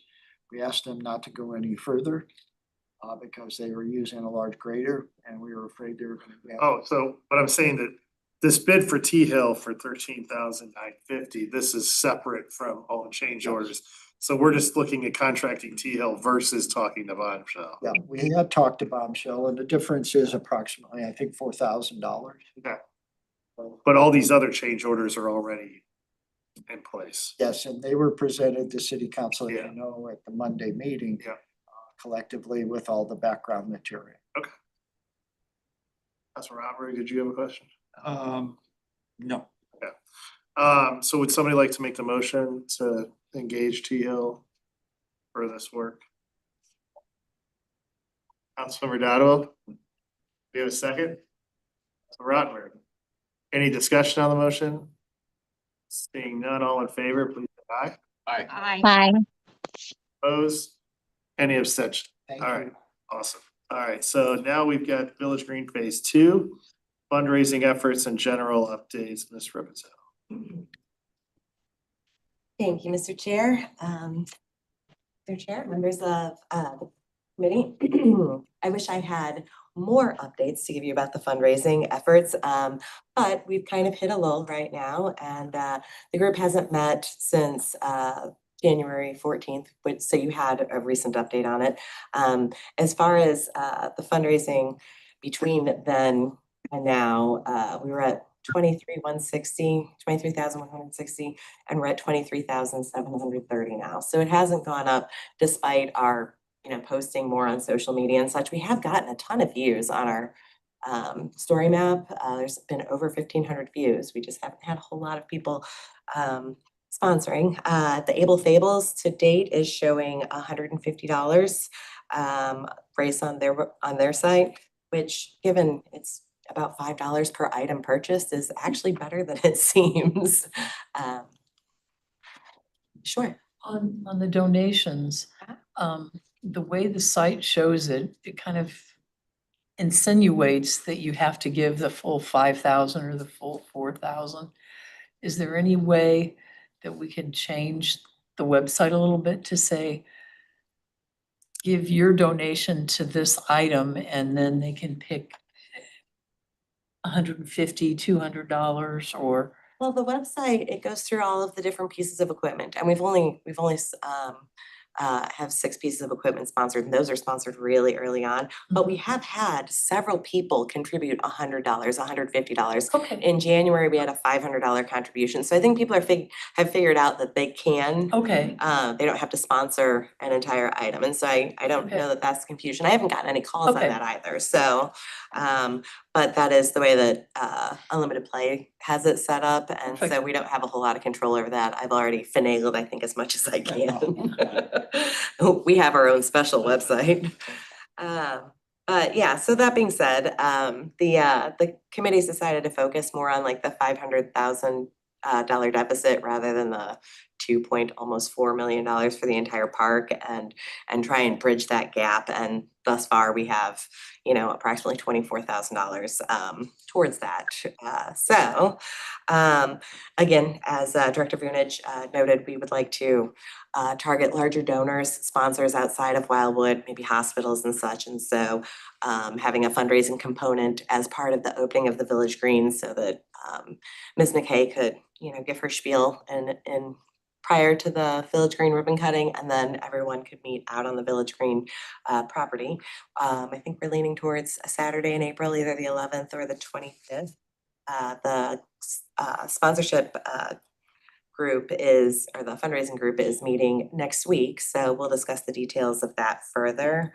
And on a side note, the department is also working on putting together like a sponsorship page, not even of just sponsorships, but how can I get involved in my community? How can I support my community? And so in that, it would have all of the sponsorships and stuff like that. And so that's just kind of on a side note, not related to this, but it should maybe help put the word out there, at least direct people. But that being said, the reason that we wanted to bring this to you tonight with so little updates is because the department did come across a grant opportunity. And we haven't even had a chance to run it by the fundraising group yet, but given it's time sensitive, this is the last round of grants that they're doing for this. And the grant is due on March 31st. It's the T-Mobile Hometown Grants Program. It relates to building, rebuilding, refreshing community spaces that help foster local connections. And they're committing up to 25 million through 2026 to support small towns, villages, and territories across the US. And the cities and small towns consist of a population of less than 50,000, so we qualify for that. The projects have to be shovel-ready, physical builds or improvements that can be completed within 12 months, and so this just kind of seems to fit the bill as far as that's concerned. They partner with Main Street America as far as like awarding the grants and such. And I feel like this is exactly the type of feel-good kind of project that Main Street America appreciates, especially Green Space Town Center, you know, with helping people of all abilities. And so I think that there's a possibility we could get it. The grant amounts are up to $50,000. So it's kind of a drop in the bucket when it comes to a $500,000 gap, but it is still a significant chunk of change. And so this appears to align perfectly with what we're looking for as far as the all-inclusive fundraising is concerned. And so that being said, tonight the department is seeking the committee's approval to move forward with submitting an application for this grant before the 31st of March. And so with that concludes the department's presentation. But if you have any questions, we would be happy to answer them to our best ability. So, Go ahead. why are you asking for permission to get this $50,000? Is that something you should just do on your own? You know, we like to we like to get the council's approval for all the things that we do, but yes. So how many fundraising events do you have scheduled? So as far as the city's concerned, we only have the one with the Village Green opening, grand opening scheduled. Again, it's hard to get it on everybody's schedules, and with all of the things the department has, I'm not just the department, we've got lots of meetings as we discussed earlier. So we're talking one fundraising event? We are talking one fundraising event as of now. There have been businesses that have done fundraising, the martial arts, and the group was also, I think, reaching out to restaurants to see if they wanted to participate. But yeah, and there was the holiday lighting that they donated $500 to from Crestview. How big is your committee? I think it's down to 5 people now. 5 people? Yeah. Could we, at each of our events throughout the summer? We have been. Well, I mean, in the summer, we have been, yeah, we've had posters and we've had like the little postcards and stuff that we've handed out, and we've talked to people about it. And Councilmember Get up on a Gillespie's- microphone in front on the stage and say, guess what, folks? Tonight, you can help make it possible. that is definitely worth discussing. And people going through with buckets or something. Sure, and I think that's at it. this stage, anything. I'm just Right. trying to Do, think we of should do. anything. Yeah, I think the mayor should panhandle that. all the office.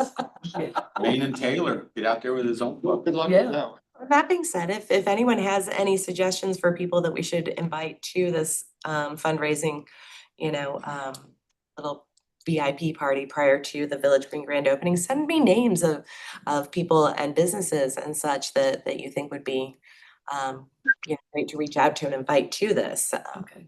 We'd be happy Councilman to add 'em. Rambo? Yeah, but my phone, pad and computer show things differently, but I've noticed that the presence of the new playground has fallen off the city website. It's back a ways and you have to kind of look for it. Is there a way that we can make it permanently a part of it, just a little part? Hey, help us with the playground. It's something, I mean, you can think of the language, but if it's not readily apparent when people go there, we're probably losing some eyeballs. Yeah, we have had it on the news flash, since we started this fundraising effort. And it's still on there, but you have to arrow over toward, I arrowed over and I didn't find it Oh. on my pad here, and you can look at it to Okay. make sure I'm not, Yeah, I just saw it on there earlier today.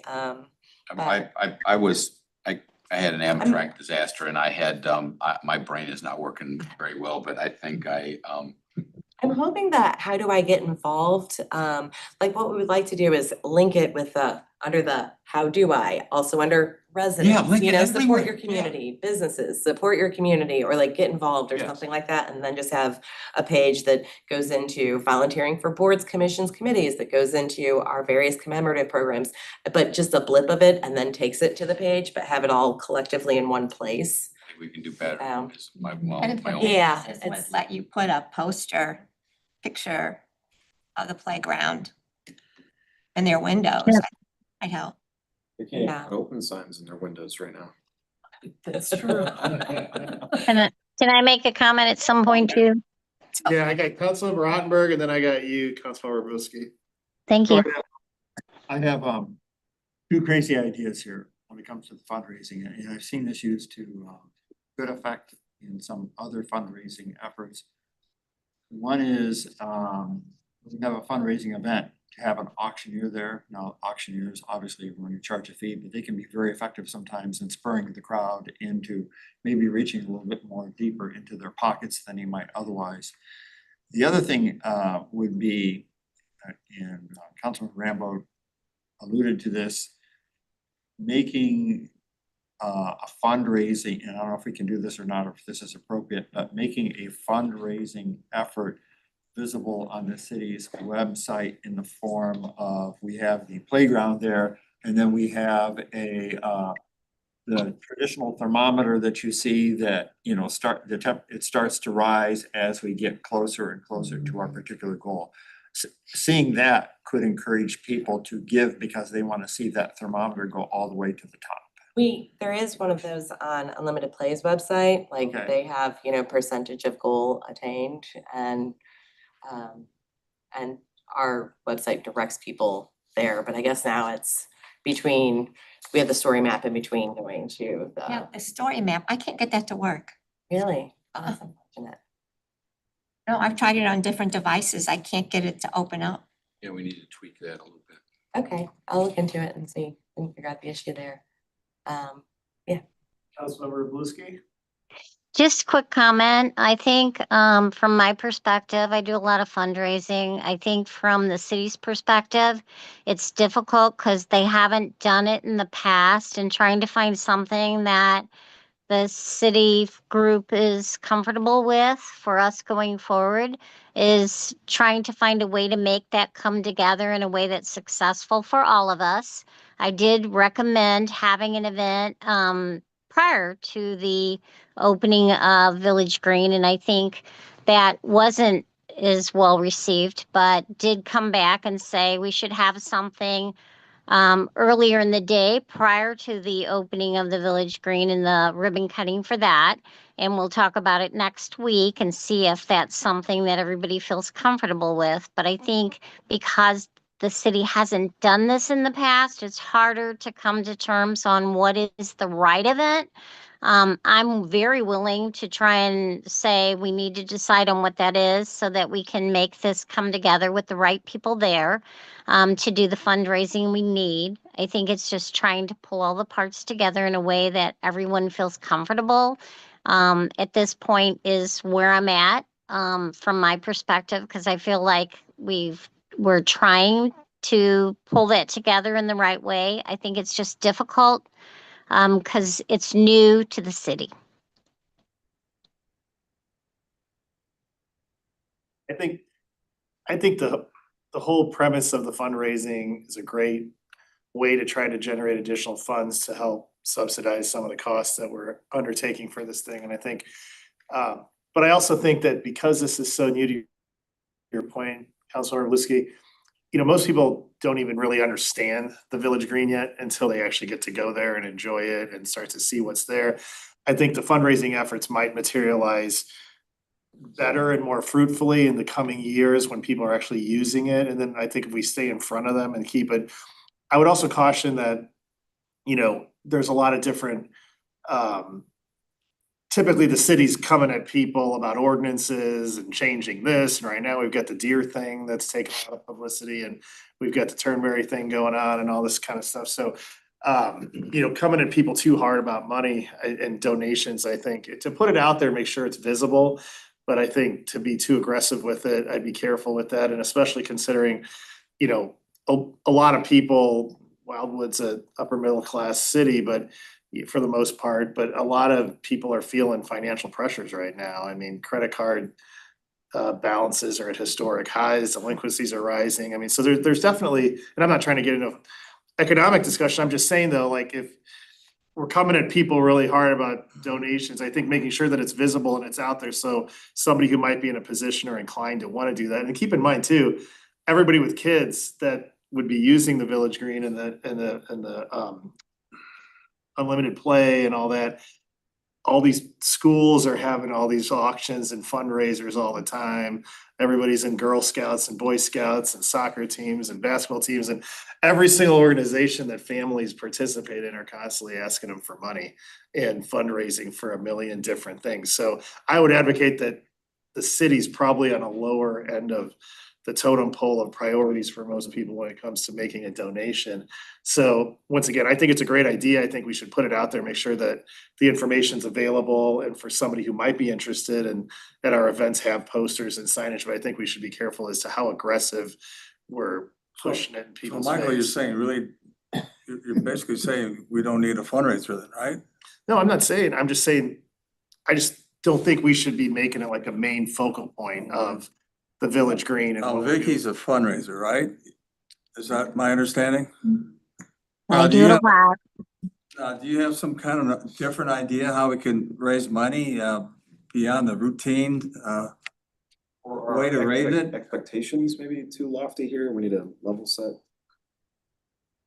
Well, I think our target was to raise $500,000.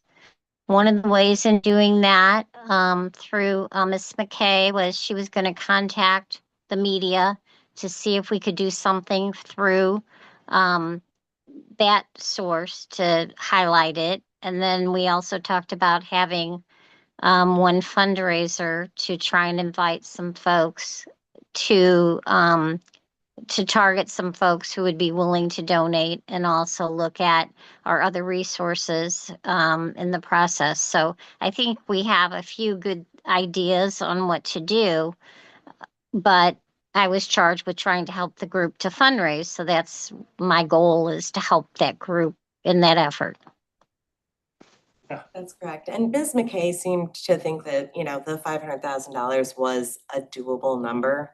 And again, it would be great if we could have more fundraising events, but we have very limited capacity as city staff to make that magic happen. I'm asking what kind of events can we do? Like, there's golf tournaments, there's ways to Sure. something outside the box or something, I don't know.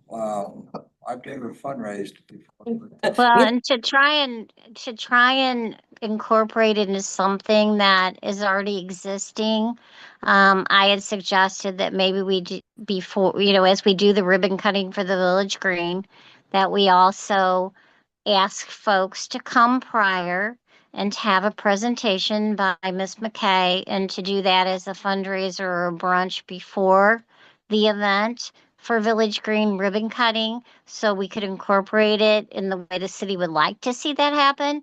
So that was my suggestion. We haven't had a meeting to talk about that fully to see if the group feels comfortable with that. But I think we could incorporate something that would bring some funds to the city.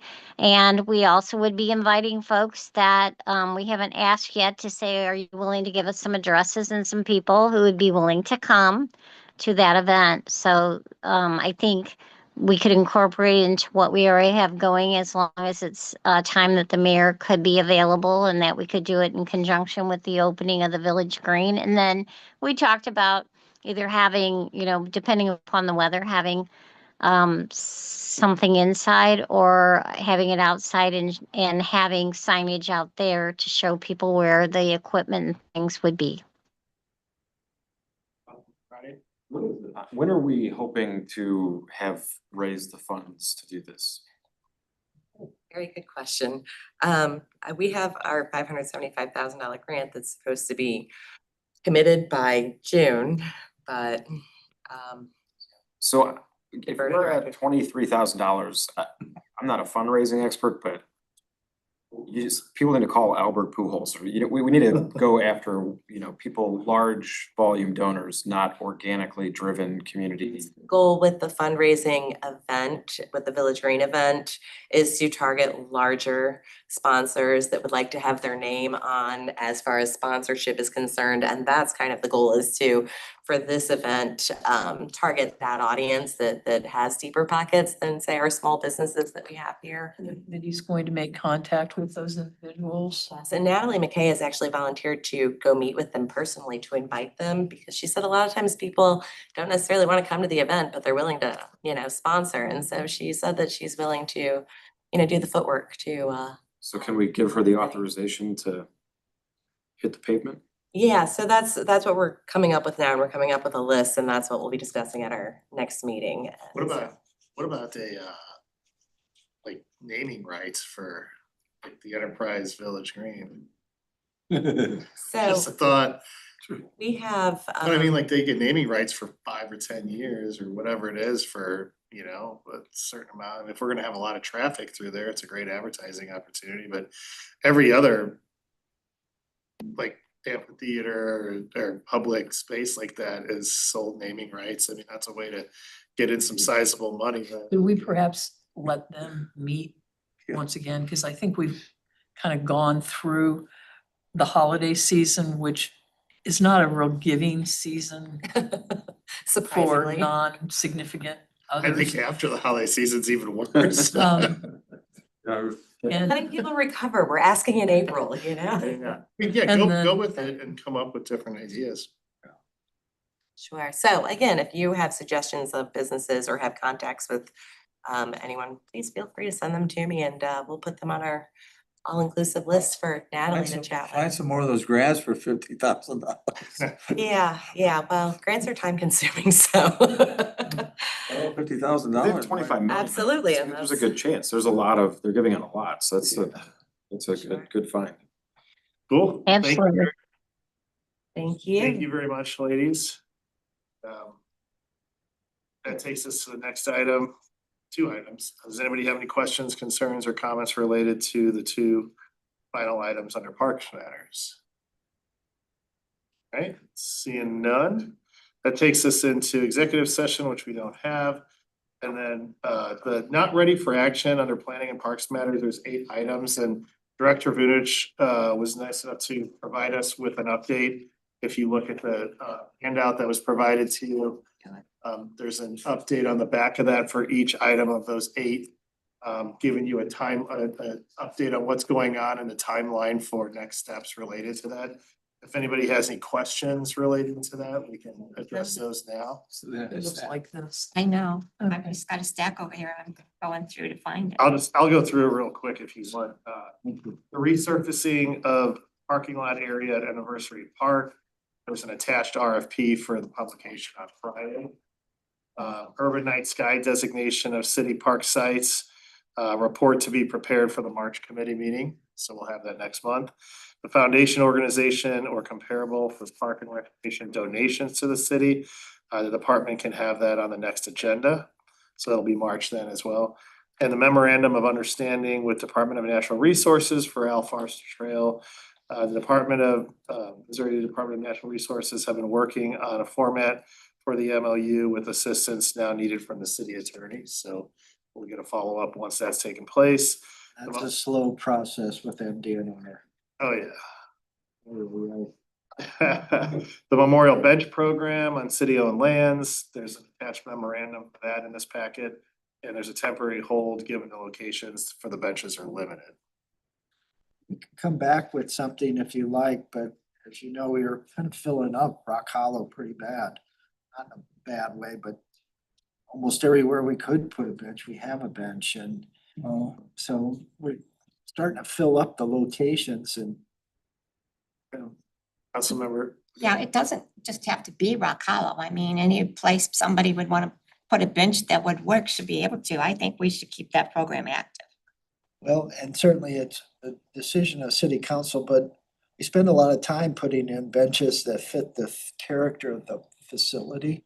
And these benches don't fit the character of the facility, and Plastic and they're meant to be, for the most part, very resilient to abuse. And we have the pavers now that we're trying to sell in the park. We have a couple of other, we have the tree program, we have the pavers at Old Pond School, we have them at Village Green. So, and we're asking for money for Village Green Phase 2, so. I don't know, like I We give said, those trees out free, right? pardon? We give those trees out free. No, you Yeah, gotta pay for 'em. saplings at Arbor's Day, we do, but because we get those free. Put a sign there, donate to the park or something, just donate, Councilmember Rambo? Yeah, I was just gonna say what that indicates to me is the benches are $1,800 a piece, and that's a reasonable price point. And some people are comfortable with that $2,000 if we can think of something that is equally impactful. It doesn't have to be a bench. So I mean, this is not a brainstorm or innovation. I just kind of think there's a gap between the pavers and the trees and stuff and a bench. I don't know what would be an alternative, but there's people out there willing to pay $2,000 to have their name on something that somebody uses. Seems sensible. Playground Phase 2. I'm sorry. Yeah, Playground pavers. Yeah. I mean, all sorts of so things. we can look at different ideas and. Yes, we can bring something back. It's just, we were scrambling to find locations, and not every location I think is appropriate. I just appreciate the generosity of residents, and a lot of people are relatives of residents that have passed, but also it's a little depressing when you see all the benches and it's in memory of, it's just like, Yeah. Yeah, and it's nothing but benches. I mean, No you're one's sitting. supposed to be a natural area. Yeah, we can talk about other things and table that for another Yeah. conversation. Rather than just The next item is aesthetic lighting regulations, referral from city council. We shifted the funding and resources to electronic message centers. With the legislation now in place, the department will begin this process with the committee. So we'll look for more conversations on that. we have our first application from Monarch Fire Protection District for Oh, electronic for their Fire protection. grandfather, for their sign they put in without asking. Yeah. And it's not Lafayette? Yeah, Building and trade code reviews, the department will need to engage a consultant to assist in this matter.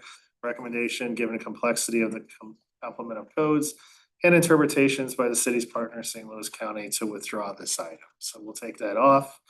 And the last item is a discussion of potential decision-making metrics for technical and or consultant work products.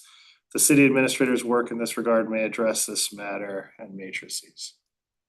just the trade, the building and trade codes. You know, very, very complex. I would not do it justice even if I took a look at them.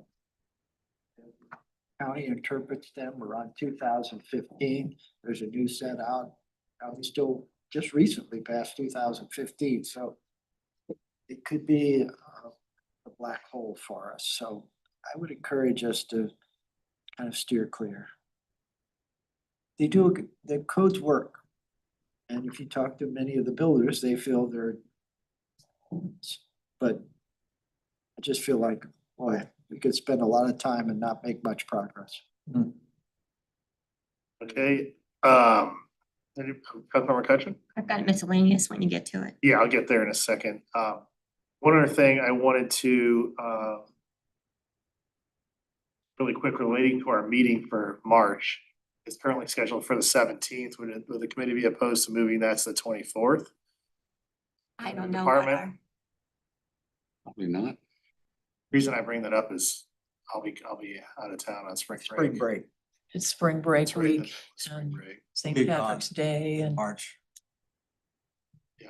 Last three. Move it to the 23rd, which is that Monday. It's a free Monday. Okay, Because the 24th is the economic. 23rd, we've got our building committee Didn't know that. meeting. So or the week before, do you mind if I maybe or look just at the come up with some calendar? options and send them out to the committee. Yeah, I'll do that. That would tomorrow. be good. Councilmember McCutcheon, miscellaneous? Yeah, I know a long time ago, we talked about the speed limit on Highway 100 and all the noise. I noticed that Ellisville, once you get right inside of Ellisville on 100, speed limit's 40. Yeah.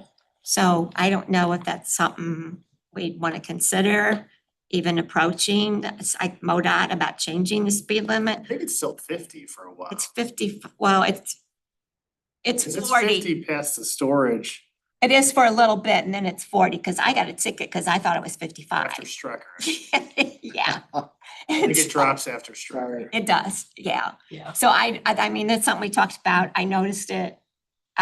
If that's, something we want to consider, then I think it also, well, once you get past Strecker, you're getting to a much higher density traffic situation than you are west. I don't know, you can't get out of Forest Leaf Parkway for 15 minutes, so I don't know.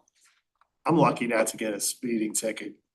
No, I got one because it dropped and that's just recently and that's. It's hard, why I- it's hard to stay at 50, I think, on 100 once you get past. Once you get past Well, Wall both of y'all Nine. speed. Yeah, We get it, we get. I could never say a thing to my kids because I had more tickets than they did. No, I'm just saying, I think if you made it 40 further west, it would be problematic, because then everybody would be exceeding the speed limit. Yeah, I mean, we just talked about it before and I noticed it, so. I could certainly ask Mr. Brown to consider it at Board of Public Safety. Yeah, because we did get it changed by Lafayette High School once we did several years ago. But it's just information. Anybody else? All right, well, thank you all for your participation and healthy debate and conversation. We got some good stuff handled tonight. And thank you for the department and all the work you guys put into doing all of these agendas and getting all the information for us to discuss. So I would entertain a motion to adjourn. Councilman Lundberg, second by Councilman Trotter, any debate on the motion, any discussion? Seeing none, all in favor, please say aye. Bye. Aye. Any opposed? Any abstention? Thank you very much. Thank you all. We appreciate it. Jody. It's 3 weeks. March and I'll tell Tom I'll make it.